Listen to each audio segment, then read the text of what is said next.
Missed an episode of your favorite podcast? Choose from over a decade of content in our archives, not just the latest episode. All free at gcnlive.com. This is your call to action. Get prepared, America. Economy, survival, energy, disasters. This is USAPrepares.com. Informative radio, educational radio. Interact now by emailing instructor@USAPrepares.com or text at 434-390-7953. Class, please take your seats. Now, your instructor, Vincent Finelli. Everyone all set? Cocked? Locked? Here we go. You dial set correctly to USAPrepares.com. We broadcast 2 hours from high atop the Missouri Ozark Mountains. And I guess, according to YouTube, we are advertiser unfriendly. We're not talking about who's got the best hamburgers in Springfield, Missouri. That's something that we're not interested in. If you'd like to call us, 866-582-9933, 866-582-9933. There's a link to your instructors on the website, usaprepares.com. Hour number 1, Guineith Isaacs is with us, and we're going to be talking about living on the edge, out of view. Living on the edge, out of view. What's involved? What's it take? What do you need to think about? As our privacy is eroding by the nanosecond, as surveillance is increasing by the nanosecond, some of us may want to maintain our privacy, or at least some level of privacy. And that's what we're going to talk about today. Live in Australia, Guineith Isaacs. Welcome, Guineith. Hello, Vincent. How are you this morning? I'm doing well. You know, this is a topic that just isn't talked about on the air. I don't know if it's forbidden, but it's just not talked about. And and I remember being at the local farmers co-op within the last couple of weeks, and I happened to mention Mrs. Finelli called to let me know what I needed to pick up there, because she was going to determine how many fence posts I needed to get, step-in fence posts for the cows. So I probably needed like 30, 40, 50, 60, and I didn't know the exact number. And so she was going to call from the home after she and our son determined how many I needed. And while I was on my travels, she was going to leave a message for me. And so the message was to give her a call back. So I went to, I got the message from the guy behind the counter. He said, your wife called. And I said, okay, I don't have a cell phone. You know, may I use your phone? And he said, sure. So I went to use the phone, and the gal who was at the counter near me said she didn't have one either, and I thought that was great. We started talking about cell phones, and I talked about the privacy issue, and now cell phones can be turned on remotely, and it can be listened in on, and video can be turned on and recorded and kept ad infinitum. And she said, well, you know, who cares about that? I thought I had an ally. But I was talking to someone who was ignorant of the facts, someone who just didn't care whether his or her cell phone was on. And she said, you know, if they want to record, go ahead. It's okay. I couldn't believe it. I just couldn't believe the ignorance of the generally dumb public. I just couldn't believe it. So one of the reasons we have this problem is there are people like that walk around and don't care about the surveillance state. They just don't care. They just don't understand how this can be used against them. They're just not willing to educate themselves. So, Guineith, that's just a little story to intro. Let's start talking about living on the edge, out of view. Okay. Well, to start with, a lot of people, when they sort of find out about this whole exactly how bad things are, okay, they get the idea that they're going to, especially if they've always lived in fairly big cities, they get this idea that they're going to move to the countryside and that they're going to, you know, sell their house or sell their apartment. They're going to buy a few acres of land and they're going to move onto the land. Maybe the land has a house on it already, or maybe they're just planning on camping. And they're going to, you know, that nobody's going to see them. Now, you and I know, Vincent, that nothing happens in a country town without the whole country town finding out about it. That's correct. They know what clothes you're going to wear based on what you washed yesterday and hung out on the line. Yeah. You're right. That's right. Yeah. There is, there is a lot of privacy in the country because, everybody lives a reasonable distance apart, and by and large, people do respect each other's privacy, okay? You haven't just got somebody over the back fence, but they know generally what you're doing. And, of course, Guineith, of course, I was exaggerating about the clothesline and knowing what you're going to wear. But what I really want to say is there is a network of people who came to that area before you. There are generations that have been there before, and many of them are related to each other. And probably we would be the only ones not related to them. So, hey, there's a new guy in town.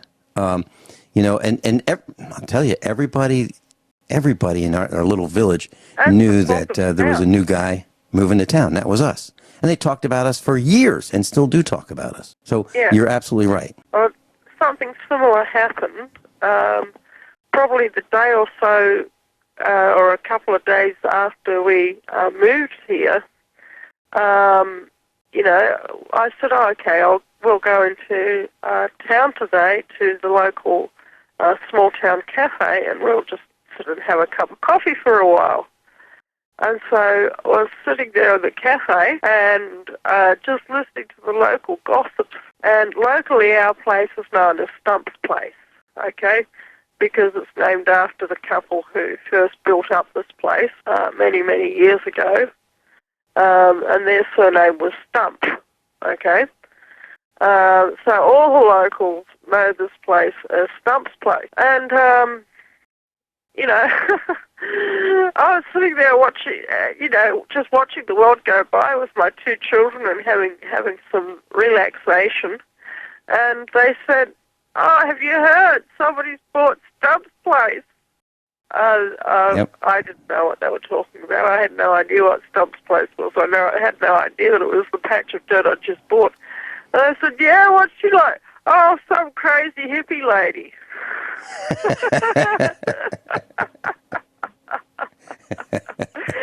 Now, I do have all my marbles, but I'm a tarot reader, and I mean, if you look at your average psychic, they can look a bit, I don't know, unconventional. Yeah. Hello. Yes. Yeah, I'm here. Hello, are you We're there? here. Yeah, we're here. We've got low volume levels. Okay. It's kind of dropping out a bit. Kyle will turn that up just a little bit for you. I'm not sure how good it is on your end of the line. Yeah. Hello? We're good. Yep, we're good. You're good? You can hear me? Yep. I can hardly hear you hear 5 by 5. Well, just assume that we can hear you and keep going. Hello? I can hardly hear you. Okay, well, we can hear you just fine. I'm looking at the meters. Transmission levels are just great on our end. So just keep going, and we can hear you fine. Okay, we might need to reconnect, Vincent, because I can hardly hear you. All right, we'll reconnect after or during the break, okay? So just continue. Okay, no, that's fine.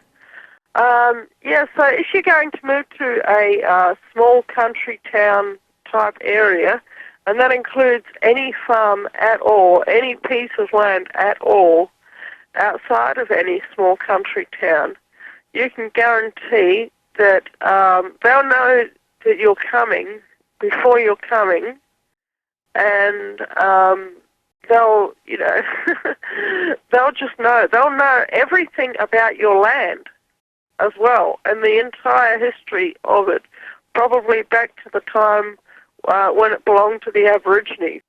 Hello? Yep, we're good. You're right, and that is what happened here on our farm in Missouri. The locals knew we were coming. Why?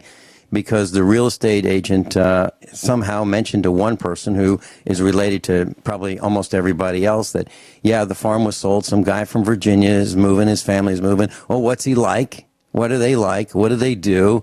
What are they going to do with the land? Because they're concerned. Why are they concerned? Well, they want to make sure that we're not going to change it from what is. They want to make sure some guy from Virginia, some foreigner from 1,100 miles away is not going to build a development or put in a mess of mobile homes or whatever. They want to make sure that it kind of stays the way it is. So they're all watching. They're all listening, and they've got their little network together, and they feed each other bits of information that they learn independently, and they share it with each other so they can figure out what's going on with these new guys, these foreigners that are moving in. That's what they do. That they want to know. They do, and I understand that. I really do understand, because we had some Amish people move in about 2 or 3 miles down the road, and the question is, well, we didn't have Amish here before. What's that going to be like? What is their culture going to be like? What are they going to do? Are we going to have to wait while these buggies, travel up and down the road being pulled by horses? How is this going to affect commerce? Do they pay taxes? I mean, people are asking all kinds of questions. And so I don't have any problem with it. I really don't. But some people want to know what's going on. And in our case, the word on the street, the word in the village is, the mafia. The mafia is that they're in Virginia. Everybody seems to know that, and the word is that I am a killer. I am a guy that what I do is I go to the East Coast and kill somebody, and then come back here, wait a couple of weeks for it to cool down, and then I go back to work in Virginia again and kill somebody else, and then come back here. I mean, literally, that is the word. That's the word on the street, or about me. And up until like a month ago or so, I ran into a guy who was surveilling our property, and then he found out that I was this guy that he was warned about. And he said to me, "Oh, I was warned about you. You're the guy who shoots people." So even a guy and he's like 30 miles away.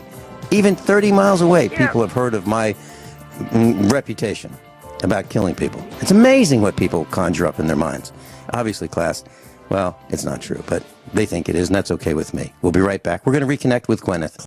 We're talking about living on the edge and really living a private lifestyle.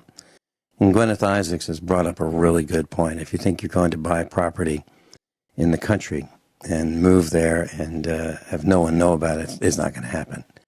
There are plenty of people who are going to know about it. Even the police chief, if you've got one in your area, he's going to be in the loop. The local volunteer fire department, they're going to be in the loop. They're all going to be talking about the new guys moving in. Who are they? And they all are very, very curious. So you're absolutely right, Guineith Isaacs. And please continue. Okay. Yeah, what you were saying about people who have lived there for a long, long time, okay? In our local little country town that's like probably about 18, 20 kilometres away, there's families living there who have been living there for over 100 years, okay? And, some of them have branches of the family that have farms all over the district. So it forms a network of people who all know each other, have known each other forever, have never lived anywhere else, not for 4 or 5 generations. And it is absolutely a network. Now, that doesn't necessarily mean they're bad people. Some of these people are absolutely lovely people. But there's some families that are just really, really rotten. And after a little while, living in a location, you find out who they are as well. And more than likely, they have been the district bad guys for 4 and 5 and 6 generations. And they're not going anywhere either. So, and you might well find out that they're your neighbours, although you think that, you've got thousands of acres of uninhabited forest sitting behind you, if you're on like 50 or 100 acres of land or whatever it is that you're on. It's not true. All land is looked after by somebody. even if you think that it's BLM land or it's state park or whatever, it's still going to be looked after, even if it's by the local forest ranger. The local forest ranger is probably going to be Joe Bloggs, who's, the cousin of, Robbie Bloggs, who owns the service station, who sold you the petrol as you were coming up the road. Mm-hmm. This is how it is. Yes, and let me add an exclamation point to what you just said. We first moved to this farm in Missouri from Virginia. We were here a couple of weeks, and I heard, I heard of some good guys, and I heard of this one bad guy. And I heard that this one bad guy was involved in helping himself to whatever he wanted, thought he needed, from other people's property. So he would go in and break into houses, take what he wanted, and escape. He would break into barns or just walk into barns, have a look around, and take what he wanted and leave. So this guy had this reputation for that, and I heard about this. And my son met his son, and I was traveling past his house one day with Mrs. Finelli, and I decided to stop in, and he was outside. And so I introduced myself, and I introduced myself as a guy who lived just 2 miles down the road. And so we had this discussion on his front lawn. And he said to me, "So what would you do if you found someone in your house?" I said, "Well, that's easy. I'd shoot him." This said very matter of fact. I did. Now, I know that all kinds of agencies are listening. I know that. So listen very carefully to what I say, agencies. I said I would shoot him. Now, in Missouri, we have the castle doctrine, and you can stand your ground. Okay, if you feel that your life is in danger, or you feel that you're going to be killed or seriously harmed, you can stand your ground. Now, what I explained to this guy is, I explained the rest of the story. Yeah, someone's in my house intending to do harm to me and my family, I'd shoot him. Okay? Do you know that guy has not entered our property? He stays away, and he knows not the place to go. Class, as a point of clarification, standing your ground is viable in Missouri, and as long as you're in a location that you're authorized to be in, whether it be a home or a public place, you have the right to defend yourself with a firearm without retreating first, as long as you feel that a bona fide feeling that your life is being threatened with a deadly force. So, like if someone wants to steal our tractor and has hopped into our barn and fired it up and is driving down the driveway, I can't go plinking at him, okay? Because my life would not be threatened by that. He'd just be stealing our property. But if that same person is in the tractor and I'm in front of him and he just accelerates and is charging at me and it looks like I'm going to get run over by my tractor that he just stole, and I really feel my life is threatened or I'm going to get run over or killed, I can start shooting. And if the person's in my home and I feel threatened with a bodily injury or death, I can shoot and defend myself. So it's not like I'm talking about plinking at a target. I'm talking about if my life is threatened. So I made it very clear when I explained to this guy who was known to be a thief in the area that if he's in my home and my life is threatened, there'd probably be some shooting. And so that's what I mean. And I want to be very careful that I'm not talking about killing people, just without a threat of death being on me or my family. So I just wanted to share that. Guineith, please continue. Okay, yeah. Here, where we are in country Victoria, there is a similar rule, okay? If you feel, well, for one thing, farmers are authorised to shoot trespassers on their property, no questions asked. And the reason for that is that livestock rustling is such a huge problem, okay? And if you're on a farmer's paddock without his authorization, he's got every right to assume that you are going to deprive him of several $1,000s worth of livestock. So he is authorised to shoot at you and assume, until proven otherwise, that you are a rustler. Now, this is something that is the rule in a lot of places. It's a common law rule, okay? Various jurisdictions take more or less notice of it. In some locations, people take shortcuts through each other's properties all the time. In other locations, people feel very badly about that and will start plinking at you if they see you walking across their paddock. Okay? So in any case, in a new area, it's probably not a good idea to just randomly go wandering across the fields, because that field is going to be owned by somebody. And even if you think you can't see anybody within range, that soul that owns that field may just be up working in the forest somewhere or on top of a hill fixing a fence.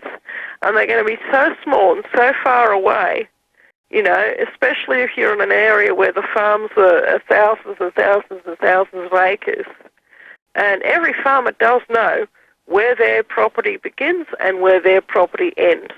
And a lot of them do take it very, very personally if people just go wandering onto their land. And you have to be aware of that. We do. We absolutely do. As a matter of fact, one of our neighbors came over several years ago, and he said, hey, I just want to let you know we hunt. And I said, oh, great, fine. He owns a larger farm than we do. And he said, now, what do we do if we shoot a deer on our property, meaning their property? They shoot a deer on their property, and it's still alive, and it hops the fence, and it's still running a little bit, and ends up on our property and dies. I said, well, why don't you go get it? He said, I just want to make sure you're not going to shoot us. Yeah, that's really good of your neighbour just to check that, know. And you sort of, if you're not from an area, you sort of need to ascertain how the locals feel about that. Because, like I said, there's a whole spectrum of answers there. But usually it's got, it tends towards, the respect of private property. And I remember hearing a story. I'm not sure if it's true or not, but I remember hearing this story. I'm very careful how I'm going to say this, class, because I know people are listening.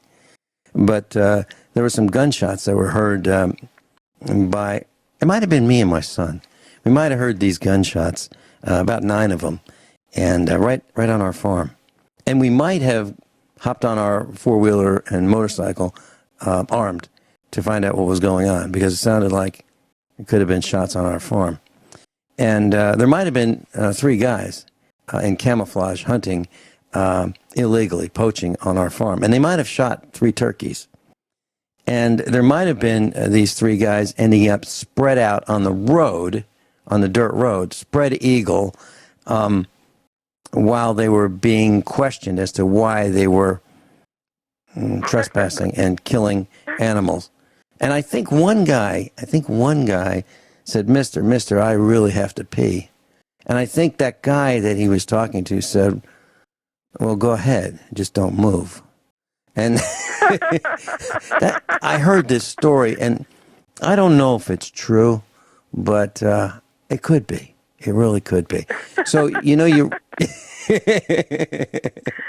I think it was true. And hunting on other people's land without their permission is always wrong. Yeah, and I think the owner of that farm called the sheriff and said, listen, you may hear a story like this, and I just wanted you to hear the other side of it, so in case you happen to hear of it. But, yes, that's right. These kinds of things... Hunting on other people's land is never okay. Right. Okay? It's never okay. And the same farmer that I'm talking about might have been involved in a truck chase, when someone shot off the road and killed a 10-point buck on his farm. And I think that same farmer went to arrest him, even though a citizen's arrest is not viable in the state of Missouri. However, he was going to do it anyway. and a truck chase ensued. But the guy who shot from the road, if the story's correct, had a little bit faster truck than the farmer did at that time. So he got away. But there was a chase down the dirt roads like you might have seen in Bonnie and Clyde, with the dust flying and, that kind of thing. Yeah. But I think there's a video of that still might be available, if that story is true. Yeah. Yeah, but this is it. And so if you are considering that and you really, really want to be anonymous, it might even be better if you just, stayed in the city. You'd probably have more anonymity if you stayed in a suburban place in the city and just prepared to sit out the apocalypse in situ. Mm-hmm. Yeah, okay. And it takes a lot of wherewithal, a lot of skills, and a lot of planning, a lot of knowledge, a lot of tools, and a lot of supplies to go to that remote location and survive it. There are a lot of things that you might not think that you need. Let's start with toilet paper. I mean, really, there are so many things that you need to think about, and the consumption rate is way higher than people might ordinarily think. So here's the thought. If you're thinking about leaving town, you got to do it way before. You got to get out in front of everybody else. You can't leave when everybody else is trying to leave. It's the worst time. So you need to do it soon if you're going to do it, and make some friends, and it'll take years. It might take a decade or more to figure out who's who in that new area that you're thinking about going. Literally a decade, right? Would you agree with that? I would absolutely agree with that. We've been at our current location for 4 years. Okay, I would say I'm starting to really make some good friends now. That were people that I would start to call them really my friends now, having known them for the last 4 years, and to have watched them and to see who's good, who's reliable, who can be counted on, and who's all talk. Who's all hat, no cattle, and who's the genuine article in the local area. And, that it does take a long time. The other thing is, when we moved on to this place, it was run down. It had nobody looking after it for 10 years, okay? And it had 13 broken windows at that time. It had no tank on the gravity tower. It had just a bunch of problems.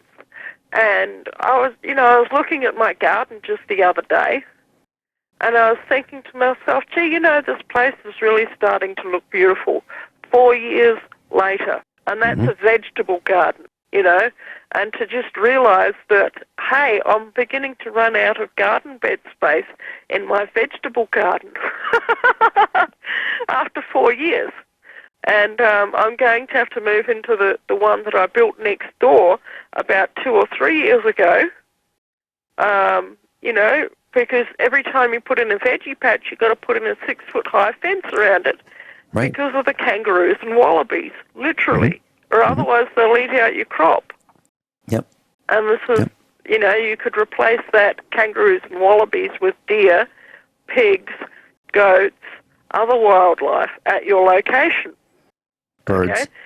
And if you've got possums or opossums where you are, you may have to completely enclose it and put a roof on it as well. All of this takes time and money and energy. And the other thing that you've got to take account of is, how are you going to pay for this place? Are you going to buy it on mortgage? If so, how are you going to work to pay it off? Given the fact that to get absolutely anywhere is a major expedition. You're absolutely right. Absolutely right. And it's interesting. We're half the world away from Guineith Isaacs, and we're finding the same things right here. People are people, and gardens are gardens, and we're finding the same thing, expanding our gardens. We'll be right back. Class, Guineith Isaacs has let us know that if you think that you're going to move to the middle of nowhere and not be known, not be talked about, and hardly anybody will know you're there. It's not the case. It's absolutely not the case. There are plenty of people who will know about you even before you get there. And they will have made up their mind about you before you get there. And when you do get there and when they do meet you, that meeting will be used to confirm their initial thoughts about you before they've even met you. Would you agree with that, Guineith? I absolutely would agree about that. Yeah, like I say, you've got to realise these people have been here for a long, long time. In the US, that could be 200-300 years. Okay? And I reckon that the best pop culture reference to any situation like this was, imagine that you are some random person and you have bought some real estate, okay, and just out, just somewhere, I don't know, outside in country Alabama, okay, just, pick a random state. And you say, oh, cool, let's cut out the mortgage thing. You paid cash for it. You sold your house in the city, and you are going to move to Alabama, to the middle of nowhere. You bought maybe 100 acres of land, and it's all going to be good. And you don't know that living next door to you is this guy, and his name is called Jesse Duke. And he's got a whole clan with him. He's got his two little cousins, and those two little cousins were little boys a little while ago, and now they're big men, and their names is Bo and Luke Duke. I don't know if anyone here remembers that TV show, Dukes of Hazzard. They made a movie. Oh, yeah, sure. They got it pretty right, in my experience. And the really interesting thing is how these people interact, and how all the little small town interactions of life are represented in that show. Okay, but you'll have the local bootlegger. Okay, you'll have the guy who's got a crop in up the back that maybe he thinks no one knows about, and everyone in the district knows about it. Okay, you'll probably have your boss hog out there somewhere. Okay, you'll have they had this guy called Skeeter, and he was the local guy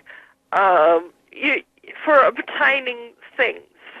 So if you needed new fence posts, for instance, but you didn't want to go to the hardware store or to the rural supply store, well, Skeeter's just pulled out a fence line on his property, and he's got about 1,000 star posts lying around on his place, and he's selling them for $2.50 each when they cost $5 or $6 at the farm supply store. You get to know these people. You get to know the good, the bad, the indifferent, and the truly ugly.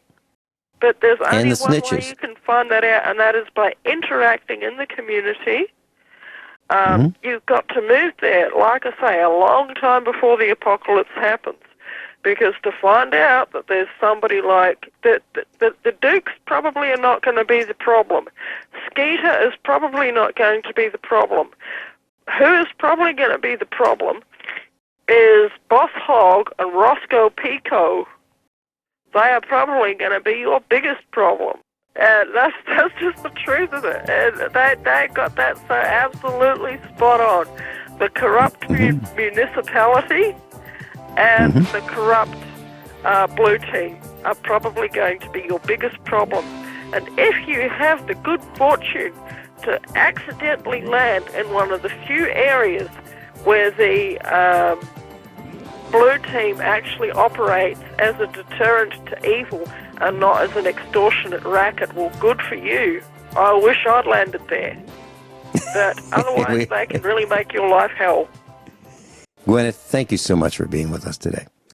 Wow.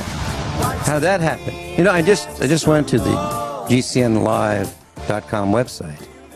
And USA Prepares, number two. Number 2. Wow. How'd that happen? Sharon, unbelievable.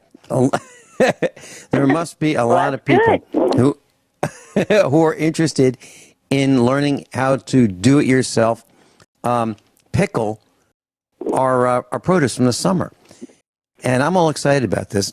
Sharon's with us. Sharon's live in Montana.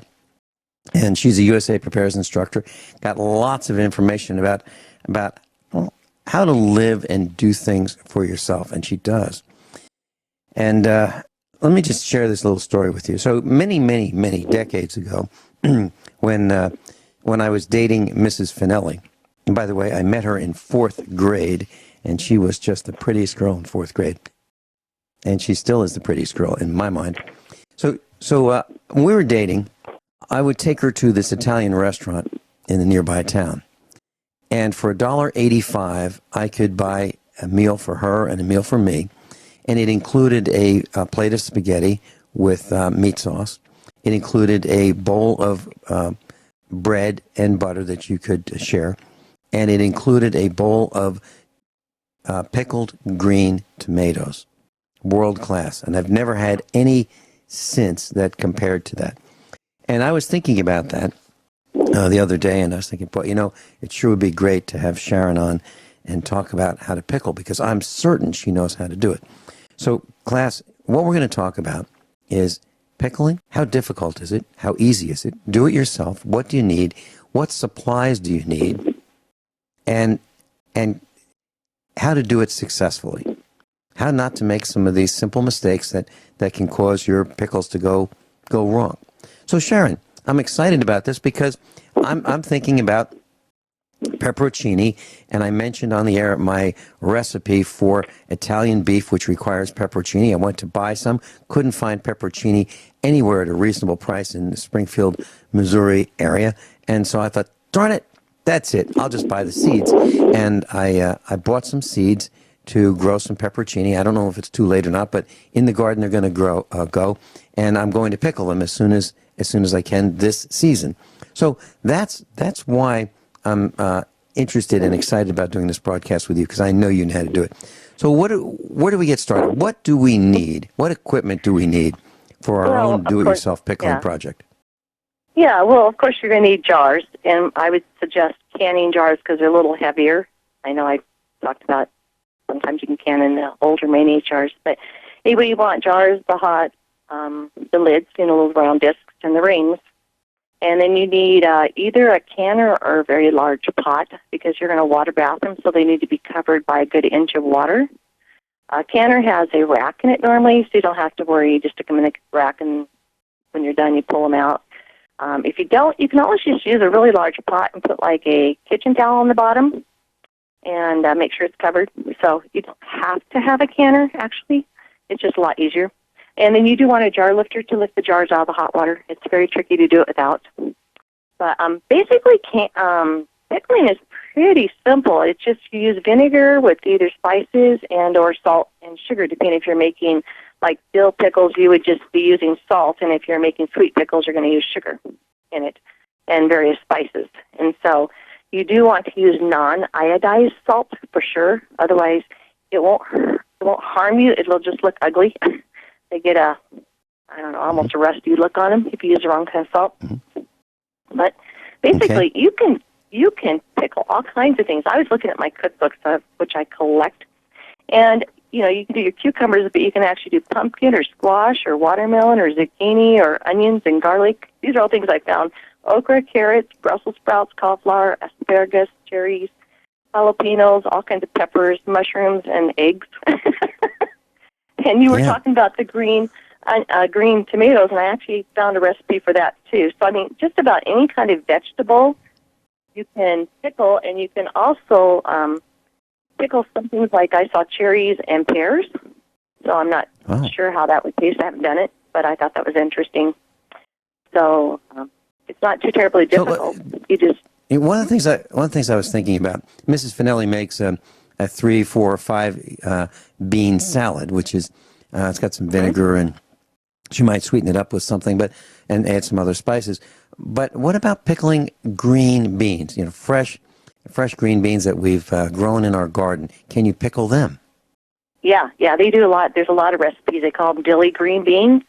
And I was always going to try it, but honestly, when our green beans are coming in, I'm just so swamped with everything else that I haven't actually tried it. But I've heard they're delicious, and I may even try it this year because I don't need to can as many green beans. We had a bumper crop last year. But yeah, you can do it. You basically just put your cleaned fruit inside a sterilized jar, so you want to boil it and sterilize it. And then you put your brine with vinegar and spices or salt or sugar, whichever kind of brine you're going to use, and you cover them. And then they usually recommend that you process them in a water bath 10 to 20 minutes. And it varies on the different recipes, and that's just to make sure the lid seals. Let's talk about the pot that we use. Now, I've seen these enameled thin steel, very large pots with an enameled. Typically, they're kind of a blackish blue kind of an enamel with a blackish blue lid. They're bigger than what you might boil spaghetti in, probably twice the volume. Do we need one of those? Is it recommended? Because they don't seem like they're very expensive. Maybe $20 or less, right? Well, that's called a water bath canner, and yeah, they are very useful. I mean, they're good, but you can without them. It makes it easier, okay? And you can pick them up at garage sales for a song a lot of times. But if you don't have that, you're usually canning, well, it depends what you're making. I can a lot of things in pints, the smaller like peppers, but if you were doing dill pickles, you're going to do quarts. So a canner would be very handy for that because they have a rack that holds the quarts. But the idea is it just basically has to be covered by water by an inch, and you bring it to a boil when it's actually boiling, and then you start the timing for 10 to 20 minutes, depending on what you're doing. 10 probably is enough, but some of the books say 20, some say 15, some say 10. It's basically just to make sure the jar and the lid have a good seal. That's why, because the vinegar and the salt and the spices you put in it pretty much preserve it, but you do need it to seal, to keep the air out. And so let's talk about to can. Yeah. I just talk about it's the a pretty process. safe thing to can because you'll know if it's rotten. You open it up, it's going to be soggy and it's going to look bad. You might have mold. You absolutely don't touch it. Then dump it. Right. So let's talk about the process. So sterilization, is that one of the first things we do with the? What's the first thing we do? Well, for sterilizing jars, you just boil them 5 or 10 minutes in boiling water and take them out. And you do want to remember you don't put hot things on cold or cold things on hot. So you're taking hot jars out of the water supply. I always put a kitchen towel down, and I set it on top of that, or you could use a wooden cutting board, but you can crack your jars if you set it on a cool counter, the same direction. And then you just put your, a jar funnel is extremely handy. They're really cheap, like $2 or less. And you just put your ingredients, whatever, say if you're just going to use cucumbers that you cut up or little dice, you fill your jar, and then you pour your brine, and your brine can be anything you want, just about. I would totally recommend looking at recipes and cookbooks to get the right amount of salt and vinegar, or right amount of vinegar with sugar. The vinegar's doing a lot of your preserving, as is salt if you're using salt. But there's a lot of sweet pickles or bread and butter pickles. They use sugar in it. So your vinegar, and you put your brine over it, and you fill it to just about a half inch from the top, and then you make sure the top is real clean, so you run a clean rag around the top and make sure there aren't any nicks, and then you put a hot boiled lid on it, and then you put a ring on and tighten it down, and then you put the jar into the hot water and bring it to a boil and process it, like I say, anywhere from 10 to 15, 20 minutes. I would lean myself towards a little, not more than probably 10 on most things, because if you're making regular pickles and you start cooking them too long, they're going to get soft, So. Okay, and so what you're saying is you put the pickles or the cucumbers in cool into the cool jar. You put the brine in cool. You fill it up to within a half an inch of the top. No, you normally would have a hot jar, and you put the pickles in, and you put the hot brine over it. Okay. Hot brine. Some people actually leave their jars in the hot water bath on the stove, and then they take them out and put them on like a towel, and then fill them, and then put the hot brine in, and then put the hot lid on. and the ring, so it all stays real hot and it tends to seal a little more. Okay, that makes more sense. You just don't okay, want because hot brine into a cold jar. right.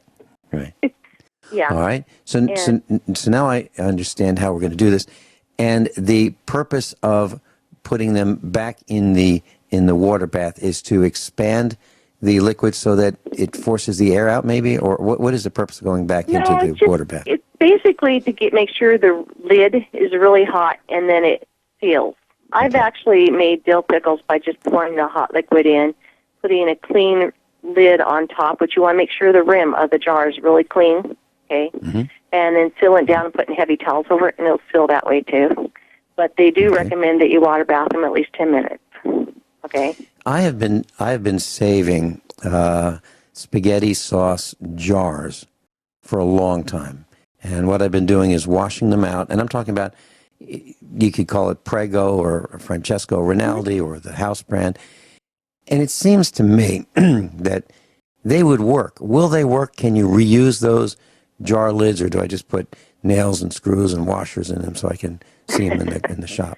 The jar lids, they come with their own lid, and they have a little bit of a rubber seal inside of them. Is that what you're talking about? Yep. Well, I'm sure the FDA would tell you no, but I have canned jams that way. Okay.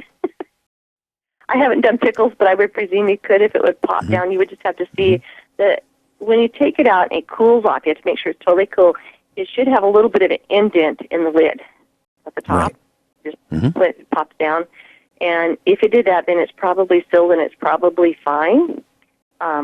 Like I said, I can't tell you legally if that's, they have all these new rules, but they should. Well, we're not selling anything. We're just talking about do-it-yourself. No, I'm just saying you probably could pickle.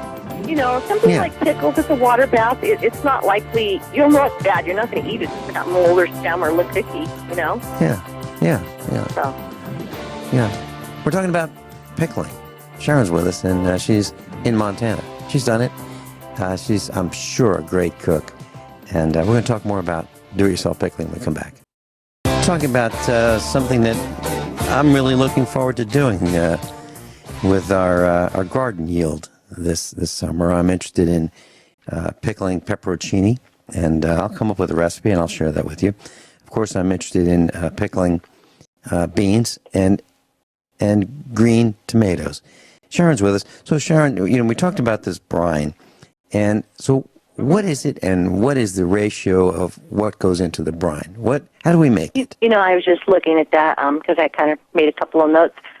It is very, very important that you get enough vinegar in there. I would personally find recipes that are done and check them. I would not play around with how much vinegar, because you are dealing with vegetables, and vegetables normally you have to pressure can because they're prone to botulism. But the vinegar is what helps preserve it, and then it's a vinegar with salt mixture for like dill pickles, or it's a vinegar with sugar for like the bread and butter or sweeter pickles. But you definitely don't want to water this down too much. You want to make sure you have vinegar. You can use either the white vinegar or the apple cider vinegar. I tend to like to use apple cider vinegar on most things because I think it's healthier. It's from a natural source, but you could use any kind of vinegar if it's a regular potency. I don't really know the strength of vinegar because I just buy mine, that's already made and it's good. But you do definitely want to pay attention to that, and if the jar was not sealed, throw it out. You just, when you're home canning, you don't mess and think, I think it looks okay, it wasn't sealed. If it's not sealed, dump it. Just don't take a chance. It's just really not worth it. But it's really quite simple. It's pretty fun. I mean, you can add all kinds of different seasonings. You could play around with, if you wanted peppers or onions or garlic or whatever. They have all these different combinations, and I'm sure you could always go online. Like I said, I have a large collection of cookbooks I like to collect, like colonial and settlement cookbooks and just old-time cookbooks. I find them fascinating. And they have a lot of really good recipes, but you can just check out ones too. And then Jackie Clay has a basic brine that you put over any kind of peppers, any kind of hot peppers. So you can look on her website. But yeah, it's really fun. I mean, I give away a lot of these bread and butter jalapenos that I make, and you can't really buy them. And so we were talking earlier that if I were wanting to turn that into a business, that you had ideas how I could do that.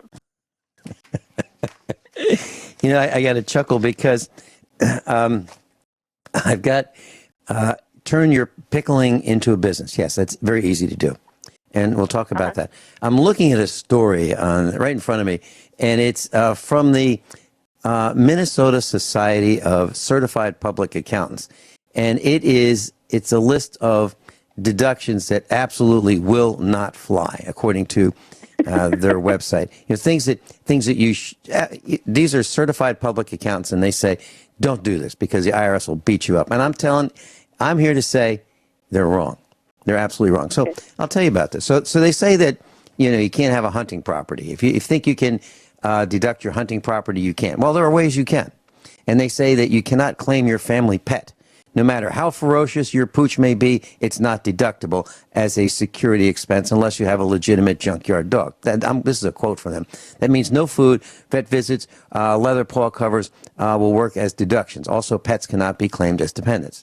So they're saying you can't claim your pet. I'm saying absolute nonsense. So let's talk about turning this recipe or do-it-yourself pickling passion that one may have into a business with legitimate tax deductions, okay?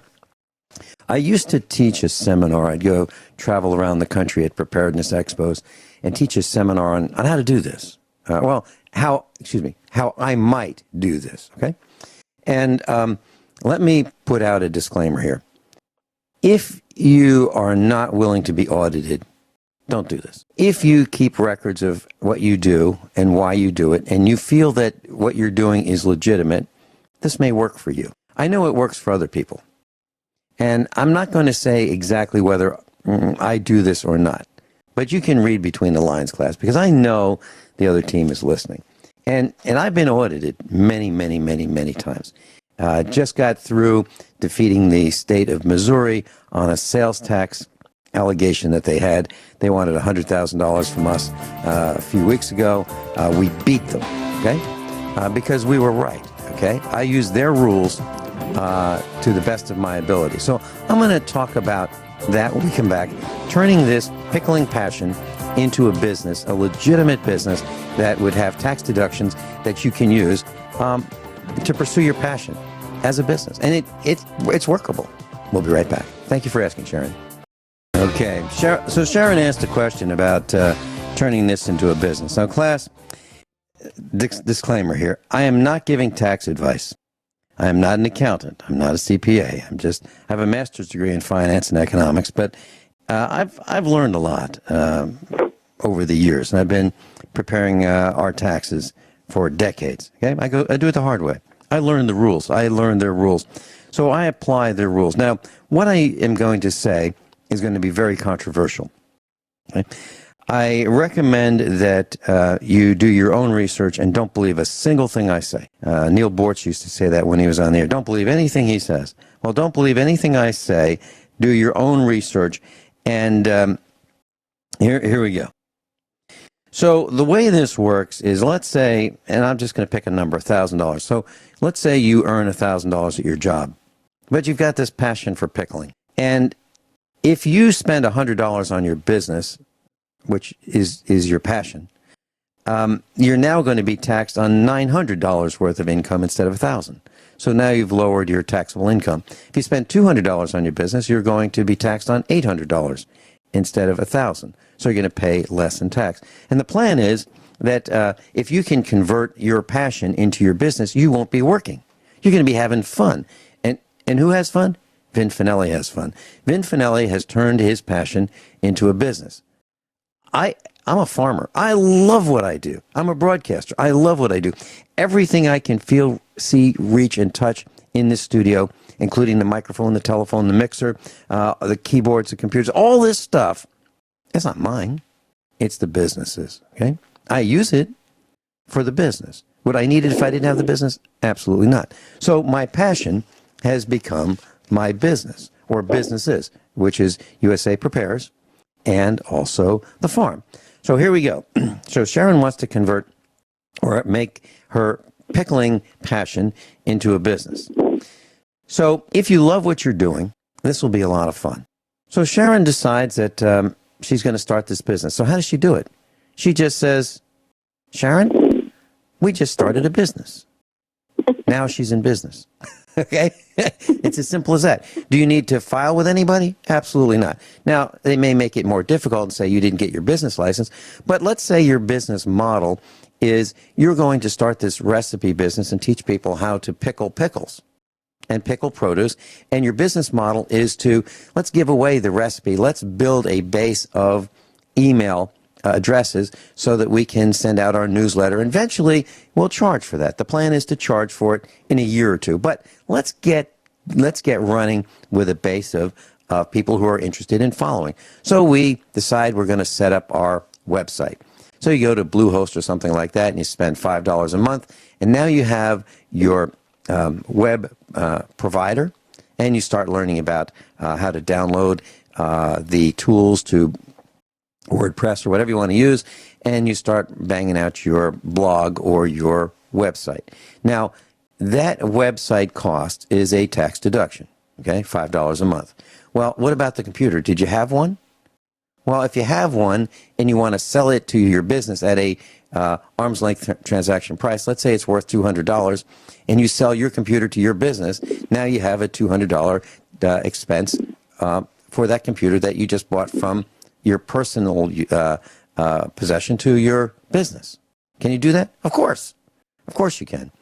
At least I think you can. And this is all hypothetical, okay? So would I do it? Yeah, sure I would. Or would I buy one at a yard sale? Sure. Would I buy it on eBay? Sure. Okay. And you'll have to depreciate that. And where do you learn about this? Well, you download Publication 17 off the internet. And Publication 17 is the IRS's condensed rule book about preparing your taxes. And there's a section called like business use of your home and your home-based business. Now, I went to a seminar years ago on real estate investing, and I was a little bit late, and I got to the back of the room, and the seminar leader at this 500-person or so seminar said, how many of you have been audited? And I thought, man, oh man, do I want to admit this? I, sheepishly raised my hand. This was like in the 80s.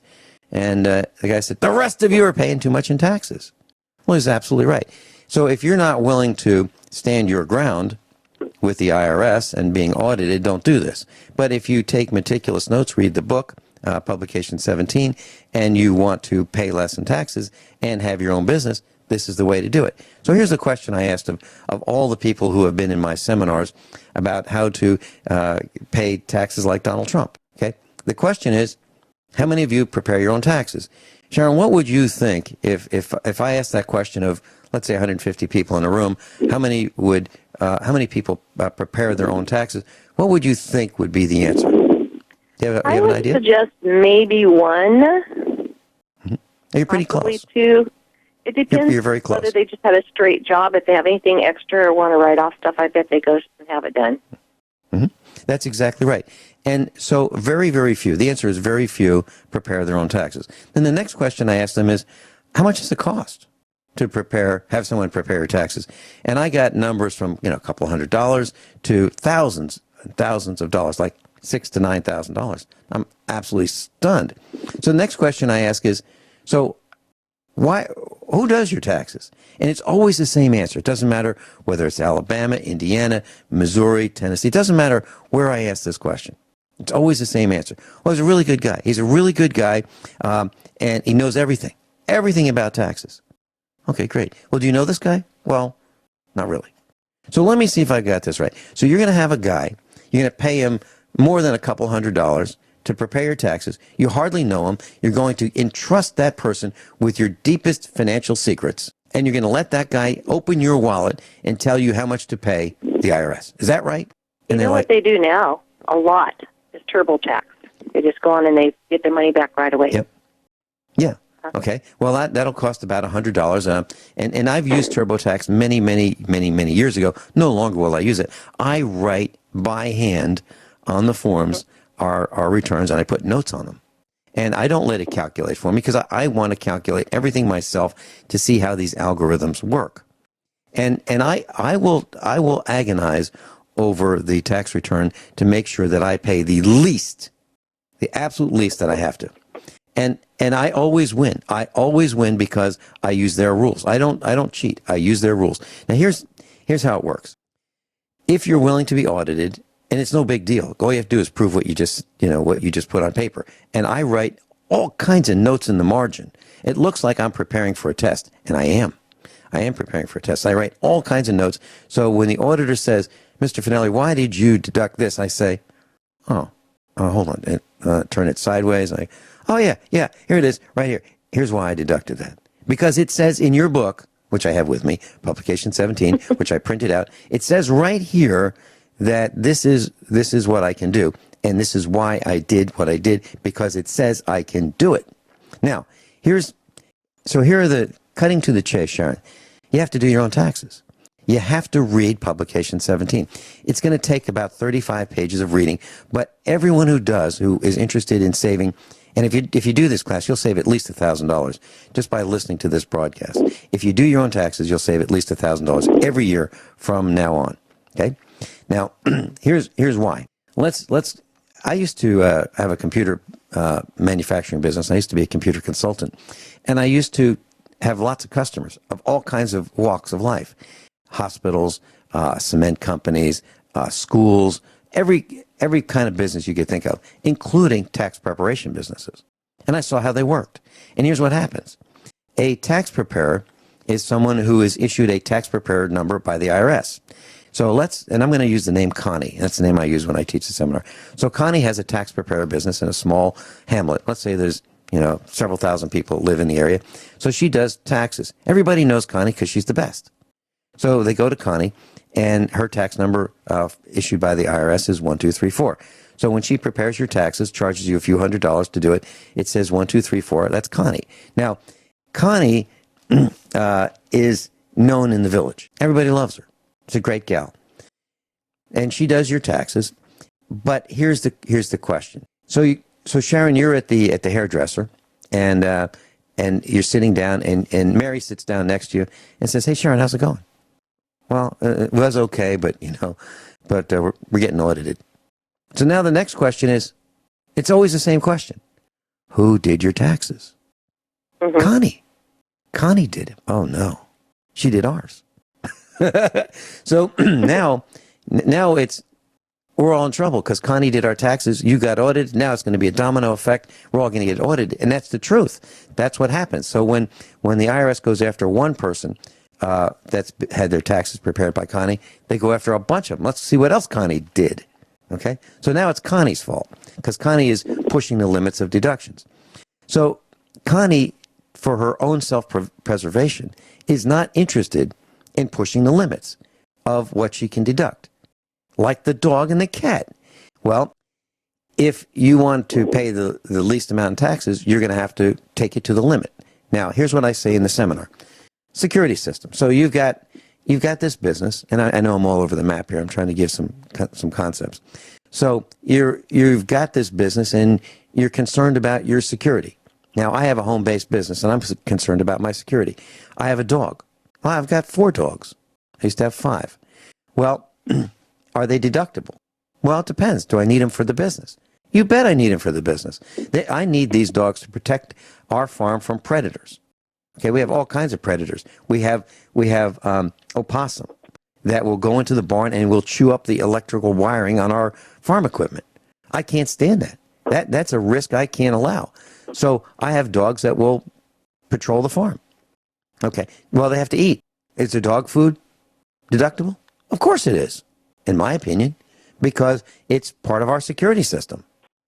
Now, what about the vet? Of course it is. And what about the trip to the vet? Of course. What about if I had a collar to take the dog to the vet? Of course. And the leash. And if I had a dog cage, which I don't, but if I did, of course. So these are necessary expenses. Well, does it have to be any particular kind of dog? Well, I don't know. What kind of dog chases opossum? Whatever that is. Is it a Chihuahua? Okay, that's fine.